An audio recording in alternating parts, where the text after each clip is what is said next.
Michel Paulhan, on se retrouve à l'université à Louvain. Vous avez parlé de la Libye et ce qu'on en sait, c'est-à-dire ce que les médias nous montrent. Est-ce que vous pouvez, tout bref, nous expliquer la différence entre ce qu'on sait et ce qui se passe ? Je pense qu'il faut bien se dire que chaque fois que les États-Unis, la France et des gouvernements comme ça lancent une guerre, ils veulent évidemment que l'opinion publique dise oui. Donc ils ne vont pas dire c'est une guerre pour contrôler le pétrole, les matières premières, pour contrôler des positions stratégiques. Ils vont évidemment pas dire c'est une guerre pour le fruit des multinationales. Donc ils vont inventer qu'on intervient pour faire face à un grand danger, une menace, arrêter un massacre. Ils vont diaboliser l'adversaire. Et ça, en fait, je l'ai formalisé au niveau de l'information qui nous est donnée sur les guerres, dans ce que j'ai appelé les 5 grands principes de la propagande de guerre, à savoir occulter les intérêts économiques, diaboliser l'adversaire, inverser la victime et l'agresseur, se faire passer pour le défenseur de la victime, occulter l'histoire des régions en question et monopoliser l'info. Je crois que chaque info que nous recevons sur une guerre, il faut bien se dire que c'est une guerre de l'information, en fait. Est-ce qu'on retrouve ça maintenant, en ce qui concerne la Libye ? Absolument. On ne nous dit pas que c'est une guerre pour le pétrole, que c'est une guerre pour contrer le monde arabe et l'empêcher d'avoir la démocratie, que c'est une guerre pour l'empêcher de contrôler son pétrole et de l'utiliser pour le développement et mettre fin à la pauvreté. On ne nous dit pas que c'est une guerre pour bloquer l'unité de l'Afrique et son indépendance, ses relations avec la Chine échappée aux États-Unis et à l'Europe. Et on ne nous dit pas que c'est une guerre pour développer Africom, l'instrument militaire de contrôle de l'Afrique développé par les États-Unis depuis 3 ans. Et on ne nous dit pas que c'est une guerre pour installer l'OTAN comme gendarme de l'Afrique. Vous savez, l'OTAN a fait une guerre en Europe contre la Yougoslavie, en Asie contre l'Afghanistan, maintenant en Afrique contre la Libye. Il y a d'autres cibles qui vont arriver. Et donc l'OTAN, elle est en train de devenir le gendarme du monde, le gendarme des multinationales. Et d'ailleurs, c'est quelque chose, si je retrouve la page, que j'avais prédit, parce que M. Solana avait dit à l'époque ce que nous avons appris en Bosnie va nous servir pour de prochaines guerres. M. Solana était le secrétaire général de l'OTAN qui nous avait vendu cette guerre contre la Yougoslavie. Et en fait, ce que j'avais montré à l'époque, si je retrouve la page, c'est que l'OTAN, justement, après la Yougoslavie, s'apprêtait à devenir le gendarme du monde. Il y avait une carte ici où je disais l'OTAN va essayer d'attaquer en Europe de l'Est, dans l'Ukraine, le Caucase, va essayer d'attaquer et de contrôler la Méditerranée, le Moyen-Orient, on y est, la Libye. Et troisièmement, l'OTAN se pose en gendarme du monde qui va aller dans tous les pays du tiers-monde. Ils ont même fait des manœuvres contre le Venezuela à un moment donné. Tous les pays qui n'obéissent pas aux multinationales, l'OTAN est le flic. Yeah, Ivory Coast. La narrative stratégique, c'est Alassane Ouattara, c'est le gagnant des élections. Et Laurent Gbagbo, c'est le perdant. Et on voit partout dans les médias le président sortant, le président gagnant. Et par rapport à la réalité sur place, qu'est-ce que vous pensez ? Écoutez, j'ai pas été sur place en Côte d'Ivoire, mais j'ai reçu beaucoup de messages, d'articles, j'ai lu pas mal de choses, et je me pose donc beaucoup de questions sur ce qui se passe là-bas. Je remarque une chose, c'est que il y a eu des élections, effectivement, qui se sont déroulées dans un contexte très spécial quand même. Je veux dire, il y a eu une guérilla dans le nord. Le pays est divisé en deux, plongé dans une guerre civile avec des atrocités qui ont été commises. En général, on considère qu'organiser des élections dans un pays où il y a une guerre civile, c'est pas tout à fait normal. Cette guerre civile, il faut le dire, a été aidée, soutenue, financée par la France, par les États-Unis, parce qu'ils voulaient se débarrasser de Gbagbo et qu'ils voulaient avoir un pouvoir docile. Monsieur Ouattara, c'est clairement un homme du FMI, c'est clairement un néolibéral qui va appliquer les vieilles recettes qui ont fait faillite partout et par lesquelles certains vont se retrouver très riches et la population va se retrouver encore plus pauvre avec l'éducation, les soins de santé qui se dégradent. Moi, je voudrais que, au lieu de nous faire un théâtre, un cinéma sur la Côte d'Ivoire, au lieu de nous parler du caractère du Gbagbo, etc., je voudrais qu'on parle de ce qui est fondamental dans tous les conflits, dans toutes les guerres, quels sont les intérêts en présence, qui veut quoi. Vous avez des multinationales qui contrôlent les richesses de l'Afrique du Sud, elles sont très riches et les Ivoiriens sont pauvres. C'est de ça qu'il faut parler. Et quand évidemment elles veulent imposer un gouvernement, on sait bien quand même que acheter un président africain, c'est pas très cher. Hein. Si vous avez des richesses formidables dans un pays, et que vous donnez un pourboire au président pour bien garder tout ça à votre disposition, c'est pas cher, c'est un bon investissement. Donc on n'est pas dans un système démocratique là. Je pense que l'Afrique a besoin de gens comme Chavez, de gens comme Evo Morales, qui disent merde aux multinationales, qui disent maintenant nos richesses, ça doit servir à nous pour mettre fin à la pauvreté, pour donner l'éducation, les soins de santé.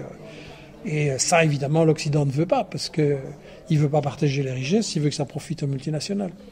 Donc, les faits eux-mêmes, il y a beaucoup de choses à dire, et notre petite équipe d'investigation n'a pas les moyens d'aller faire...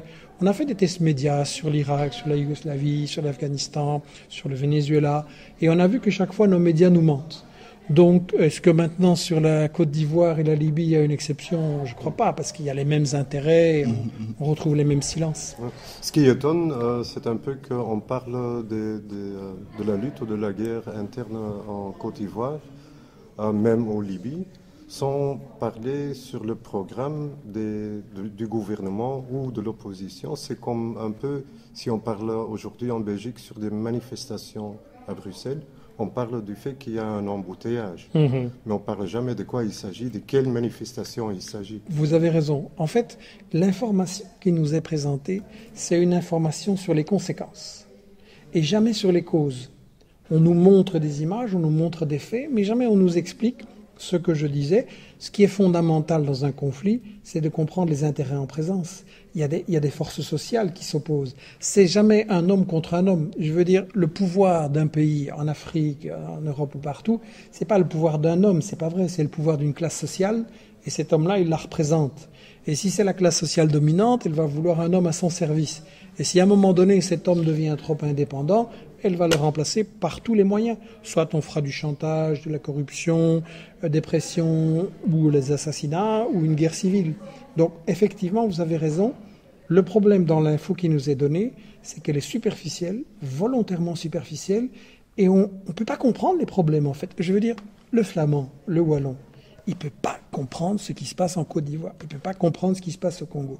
Tout ça, c'est présenté comme des histoires. Ah, les Noirs, ils n'en sortent pas, c'est pas des gens sérieux. Il n'y a rien... je veux dire, on ne donne pas l'histoire. On ne dit pas ce que le colonialisme a fait. On ne dit pas ce que les multinationales ont fait. Donc, si vous voyez un type dans la rue, vous ne pouvez pas comprendre pourquoi... Je veux dire, un pauvre dans la rue, un SDF, vous ne pouvez pas comprendre ce qui est arrivé si vous ne connaissez pas son histoire. Si éventuellement... il a été licencié de son travail, ou il a perdu son logement parce que le propriétaire voulait, parce qu'il n'arrivait pas à payer ou des choses comme ça. Donc vous devez comprendre l'histoire de cet homme et les causes qui l'ont amené là. Pour les pays, c'est la même chose. C'est quand même bizarre parce qu'on se retrouve dans l'âge ou la période de l'informatisation. Tout le monde a accès à beaucoup d'informations. Oui, mais ils disent tous la même chose. Oui, mais comment est-ce qu'on peut combattre les médias mensonges alors? On a effectivement beaucoup d'informations, beaucoup de chaînes, mais quand vous regardez leurs sources, c'est toujours les mêmes. C'est toujours la société de presse, AFP, Reuters, les grandes agences, comme par hasard des États-Unis, de la Grande-Bretagne ou l'AFP en France. Et ils disent la même chose. Ils ne donnent pas la parole aux victimes. Ils donnent toujours la parole au gouvernement d'ici, au gouvernement d'ici, etc. Pour savoir comment faire, je pense qu'Internet a permis un changement dans cette situation. Depuis une dizaine d'années, on a quand même la possibilité sur Internet d'avoir une information différente, qui est gratuite. C'est très important. Avant, pour faire une télé ou quotidien, il fallait beaucoup d'argent. Donc, il fallait être très riche pour avoir un média. Maintenant, sur Internet, ça a changé. Et on peut arriver, surtout nous, ce qu'on fait, c'est de créer un réseau international, d'avoir des contacts dans le plus possible de pays. Et là, on peut arriver à poser la question aux gens, écoutez, on nous a dit ça, expliquez-nous un peu ce qui manque, on leur donne la parole, on fait des interviews, des témoignages. Et là, on peut arriver à se faire une opinion. Moi, je dis toujours en matière d'information, quand vous recevez une info, même si vous avez 10 ou 100 télés qui vous répètent la même chose, posez-vous la question, est-ce que j'ai entendu l'autre partie? Est-ce que j'ai entendu l'autre point de vue?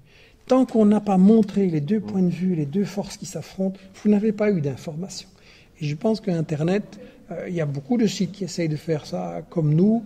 On a peu de moyens, mais je pense qu'il y a moyen, et c'est vraiment une responsabilité des citoyens aujourd'hui, en Europe, en Afrique, partout, d'aller chercher ces informations et de les produire aussi. Parce que vous êtes en contact avec des situations que vous connaissez mieux que moi, et c'est votre responsabilité de fournir ces informations au public pour qu'il puisse savoir ce qu'on lui cache.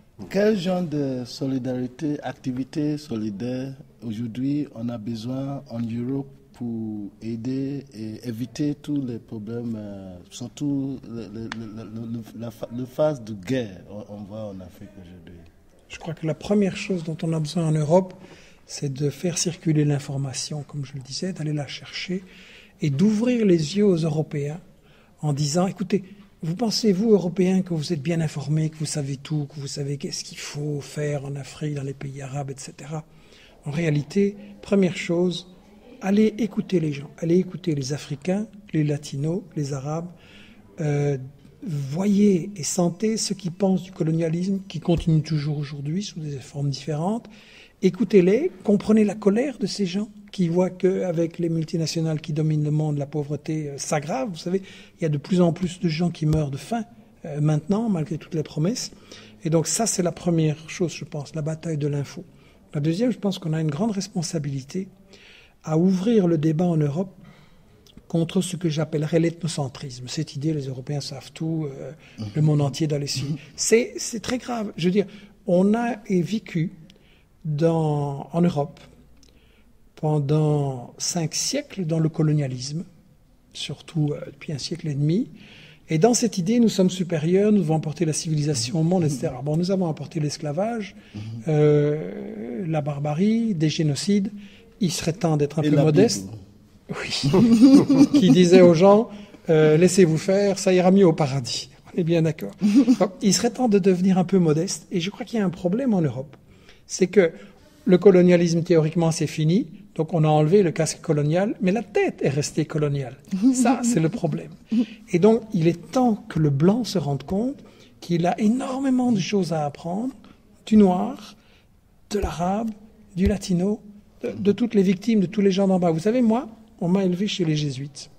Et quand j'avais 10-12 ans, là, il était écrit dans les livres de géographie, le noir est par nature indolent et paresseux. Le noir est par nature indolent et paresseux. On m'a éduqué comme ça. Et tout ça, ça laisse des traces. Et je vais dire encore maintenant, quoi, dans le racisme qui s'exerce, dans le mépris des nations africaines, sans comprendre que nous sommes, nous Européens, bon, pas nous, pas les petits Européens, mais ceux qui dirigent l'Europe, sont responsables de la pauvreté, ne veulent pas que la pauvreté s'en aille, parce que la pauvreté est la source de leur richesse. Je veux dire, si une multinationale va dans un pays africain et qu'elle trouve des gens qui crèvent de misère, ben elle peut leur dire, voilà ton salaire, et voilà, tu n'auras pas plus. Ce qu'une multinationale ne veut pas, c'est que les Noirs prennent en main leur pays, leur richesse, et peuvent développer une économie qui est intéressante pour eux. Ça, c'est le genre de choses, enfin, je ne vais pas vous expliquer, ça vous le savez mieux que moi, mais je veux dire, ça, c'est le genre de choses que nous devons absolument expliquer en Europe. Et si je peux indiquer une conclusion, une proposition sur le rôle que vous avez à jouer par rapport à ça, je pense que maintenant, comme je le disais, il y a beaucoup plus d'infos qui circulent sur Internet, mais l'Afrique, elle est absente d'Internet. Et même dans la newsletter que nous diffusons, il y a de temps en temps un article sur l'Afrique, mais beaucoup trop peu. Alors là, c'est un appel que je voudrais lancer. S'il vous plaît, envoyez-nous des articles, des analyses, des interviews, des témoignages, qu'on puisse faire vraiment entendre dans l'info alternative, faire entendre aux Européens la voix des Africains.